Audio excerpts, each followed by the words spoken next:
अस्सलाम वालेकुम। ओके, हमारा ये कोर्स जो बेसिकली रिलेटेड है फिजिक्स से। ये चैप्टर 1 है सिंध बोर्ड का क्लास मैट्रिक।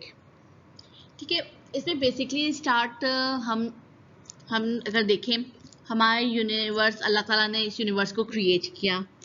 ठीक है, इधर डिफरेंट चीज़ें हो रही हैं, मतलब सूरज का निकलना, सूरज का ग़रूब होना, अच्छा रेनबो, ब्लू स्काई, ये सब डिफरेंट चीज़ें थी।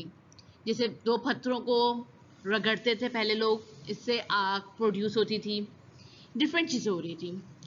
ठीक है, फिर लोगों ने गौर और फिक्र शुरू की इससे रिलेटेड कि ये चीज़ें क्यों हो रही हैं, इनका बेसिक रीज़न क्या है, किस वजह से ये सब कुछ हो रहा है।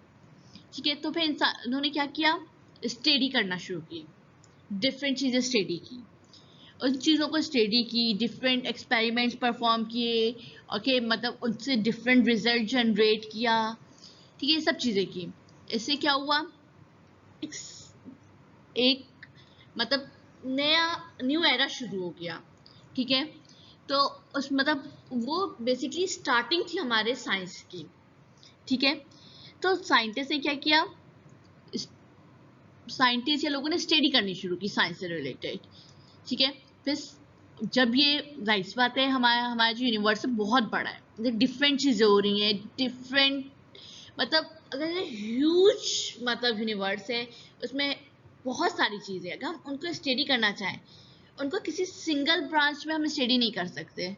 ठीक है, जनरल पहले साइंस, अंडर साइंस स्टडी हुआ, लेकिन जैसे जैसे टाइम बढ़ा, स्टडीज़ बढ़ी, डिफरेंट चीज़ें वो हुई, डिफरेंट चीज़ों पे गौर करना शुरू किया, डिफरेंट एक्सपेरिमेंट्स परफॉर्म हुए, डिफरेंट रिजल्ट जनरेट हुए।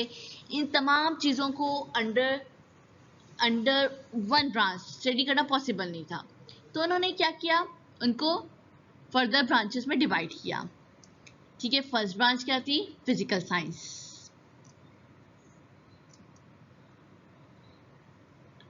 Physical science. Okay, and second चीज की ब्रांच क्या थी, बायोलॉजिकल साइंस।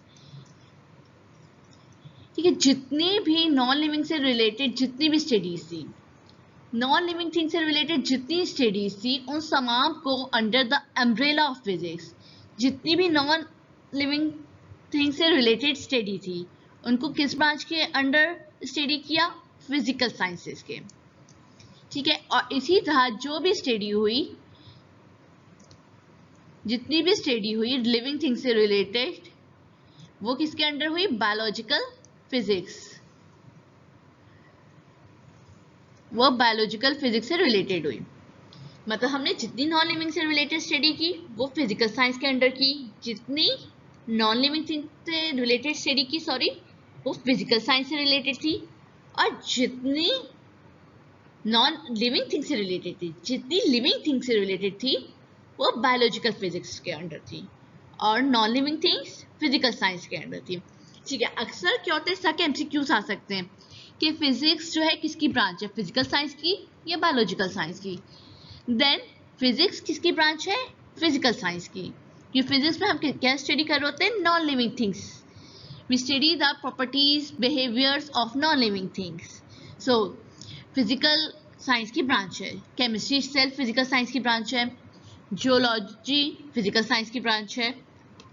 इस तरह की छोटी छोटी चीजें अक्सर एमसीक्यूज में आती हैं। ठीक है, फिर हम लोग अगर देखा जाए तो फिजिक्स जो है नेचर को डिफाइन करती है, जितनी नेचर में हमारे अराउंड जो कुछ हो रहा है वो सब फिजिक्स में डिफाइंड है। ठीक है, मतलब अगर फिजिक्स को देखा जाए तो कि मतलब वो ब्रांच है हर जगह इन्वॉल्व होती है, हम चल रहे हैं, फिजिक्स इन्वॉल्व है, मस्जिदों में अजान दी जा रही है, लाउड स्पीकर यूज हो रहा है, वो सेल्फ एप्लीकेशन है फिजिक्स की।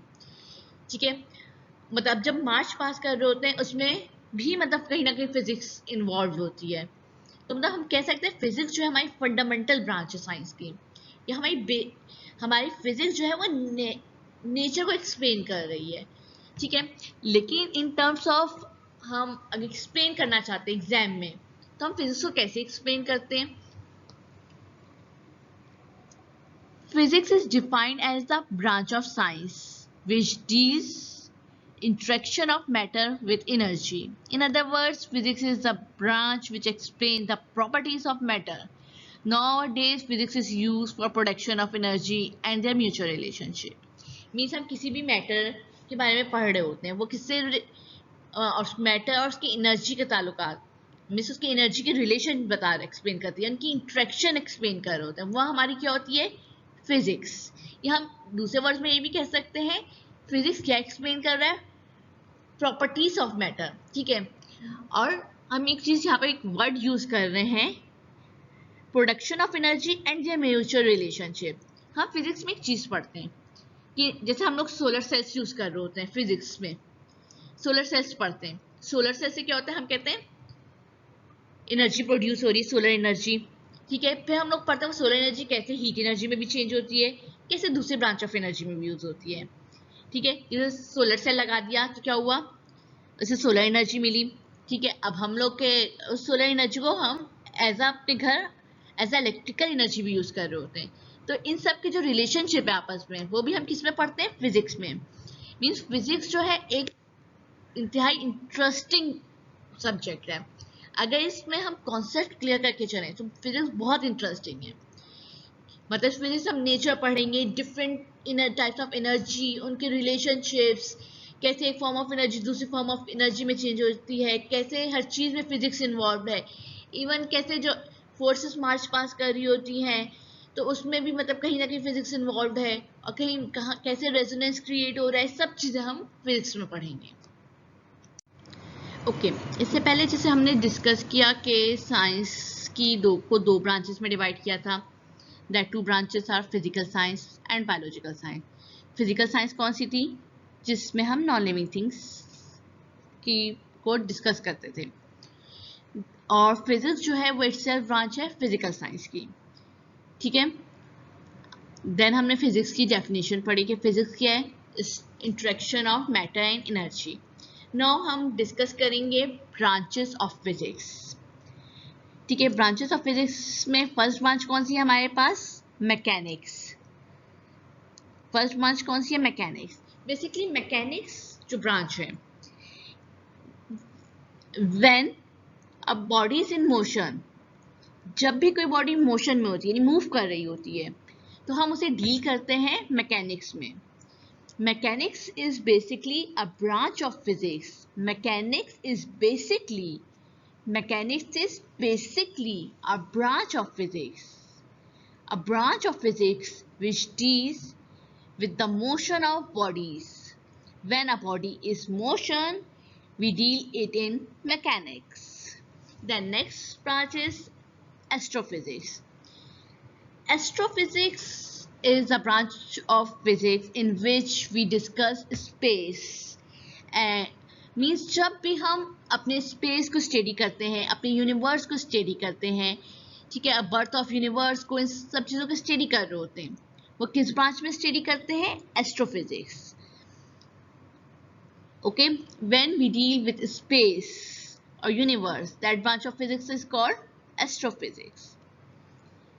थर्ड ब्रांच हमारी कौन सी है, इलेक्ट्रिसिटी, ठीक है। जब हम इलेक्ट्रिक चार्जेस को डिस्कस करते हैं, when we deal with electric charges, when we study the electric charges, when we study the properties of electric charges, that branch is called electricity. Okay, and fourth one is electromagnetism. Electromagnetism is basically a branch of physics. It is a branch of physics involving the study of electromagnetic force. Okay, a type, basically electromagnetic force is an interaction that occurs between electrically charged particles at high energy.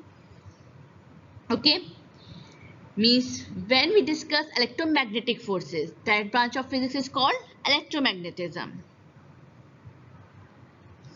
Next branch is plasma physics.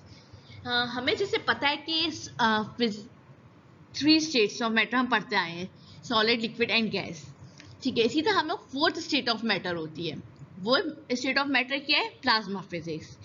जैसे कि हम किसी liquid को, किसी solid को heat करें तो वो लिक्विड में चेंज जाती है, इसी तरह हम लोग किसी गैस को हीट करें तो क्या होता है, वो प्लाज्मा में चेंज हो जाता है। मीन्स किसी गैस को हम लोग हीट कर रहे हैं, ठीक है, हाई टेम्परेचर पर, तो क्या है उसमें वो आयंस में ब्रेक हो रहा है, ठीक है। इस ब्रांच को क्या कहते हैं हम, प्लाज्मा फिजिक्स। उस स्टेट को कहते हैं प्लाज्मा स्टेट। और जब हम उसे स्टडी करते हैं फिजिक्स में, वो ब्रांच क्या होती है, plasma physics. When we deal with fourth state of matter, that branch of physics is called plasma physics. Okay, next branch is atomic physics. हमें पता है एटम्स स्मॉल पार्टिकल्स हैं और मैटर एटम से बन रहे हैं। डिफरेंट मैटर्स एटम से बनते हैं, एटम्स स्मॉल पार्टिकल्स हैं, ठीक है। जब हम इन एटम्स के स्ट्रक्चर पढ़ें, इनकी प्रॉपर्टीज पढ़ें, तो वो ब्रांच हमारी क्या कहलाती है, atomic physics. When we deal with structure of atoms, properties of atoms, that branch of physics is called atomic physics. Next branch क्या है, solid state physics. Solid state physics जो है क्या होता है, हमें पता है solid state of matter है। जब भी हम इसकी प्रॉपर्टी, किसी भी solid मटेरियल की प्रॉपर्टीज पढ़ रहे हैं, वो ब्रांच हमारी क्या कहलाती है, सॉलिड स्टेट फिजिक्स। जब हम किसी भी सॉलिड मटेरियल का स्ट्रक्चर, इसकी प्रॉपर्टीज स्टडी करें, तो वो ब्रांच हमारी क्या कहलाएगी, solid state physics. Next branch है बायोफिजिक्स। बायोफिजिक्स फिजिक्स वो ब्रांच है जिसमें हम बायोलॉजिकल प्रोसेस पढ़ते हैं। हम बायोलॉजिकल प्रोसेस पढ़ रहे होते हैं। जब फिजिक्स में बायोलॉजिकल प्रोसेस पढ़ रहे होते हैं, तो वो ब्रांच हमारी क्या कहलाती है, biophysics. Next is nuclear physics. Nuclear physics में बेसिकली हम लोग पढ़ रहे होते हैं एटॉमिक न्यूक्लियाई से रिलेटेड। तो हम इसे एक्सप्लेन ऐसे करते हैं कि nuclear physics is basically the field of physics that study atomic nuclei and their constituents and interaction in addition to study other form of nuclear matter. Basically हम atomic nuclei से related और इसकी properties पढ़ रहे होते हैं इसमें। Okay, और न्यूक्लियर फिजिक्स बेसिकली हमारी यूज़ कहाँ हो रही होती है, मेडिकल में यूज़ होती है, थेरेपीज में यूज़ होती है डिफरेंट। इसी तरह हमारे बायोफिजिक्स हॉस्पिटल्स में यूज़ हो रही है। सॉलिड स्टेट फिजिक्स मटेरियल का स्ट्रक्चर पढ़ने में यूज़ हो रही है, ठीक है। एटॉमिक फिजिक्स भी हमारा ये होता है मटेरियल की प्रॉपर्टीज़ पढ़ने के लिए यूज़ हो रही होती है, ठीक है। अब प्लाज्मा फिजिक्स भी हमारी डिफरेंट ब्रांचेस में यूज़ हो रही है। मैकेनिक्स, हम किसी बॉडी का मोशन पोजीशन एक्सप्लेन करना चाहें तो हमारी मैकेनिक्स यूज़ होती है। हम जब यूनिवर्स के बारे में स्टडी करना चाहते हैं तो हमारी एस्ट्रोफिजिक्स यूज़ होती है। जैसे कि हम लोग देखते हैं कि जैसे ईद में हम लोग चांद रात में चांद देख रहे होते हैं, इससे पहले ही हमारे जो होते हैं साइंटिस्ट हमें बता देते हैं कि चांसेस कितने हैं चांद नजर आने के, इस वक्त चांद की एज क्या है, क्या मतलब क्या पोजीशन है। ये तमाम जो चीज़ें हम स्टडी कर रहे होते हैं एस्ट्रोफिजिक्स में कर रहे होते हैं। जैसे हमारे यहाँ एक department spa, institute of space and planetary physics का, जो कि कराची यूनिवर्सिटी में है, तो हम इससे रिलेटेड पढ़ रहे, उसमें एस्ट्रोफिजिक्स से रिलेटेड ही पढ़ रहे होते हैं। इलेक्ट्रिसिटी आपको पता हमारे कॉमन यूज़ है। जैसे कि हम लैपटॉप में यूज़ कर रही हूँ, उसी को चार्ज कर रही हूँ, किससे चार्ज कर रही हूँ, थ्रू इलेक्ट्रिसिटी, ठीक है। हम मोबाइल चार्ज कर रहे हैं थ्रू इलेक्ट्रिसिटी, ठीक है। इलेक्ट्रोमैग्नेटिज्म भी हमारे डिफरेंट डिवाइसेस में ये प्रोसीजर भी यूज़ हो रहा है, इलेक्ट्रोमैग्नेटिक फोर्स यूज़ हो रही है। और जब हम इस इलेक्ट्रोमैग्नेटिक फोर्स को स्टडी करते हैं, वो ब्रांच इलेक्ट्रोमैग्नेटिज्म होती है।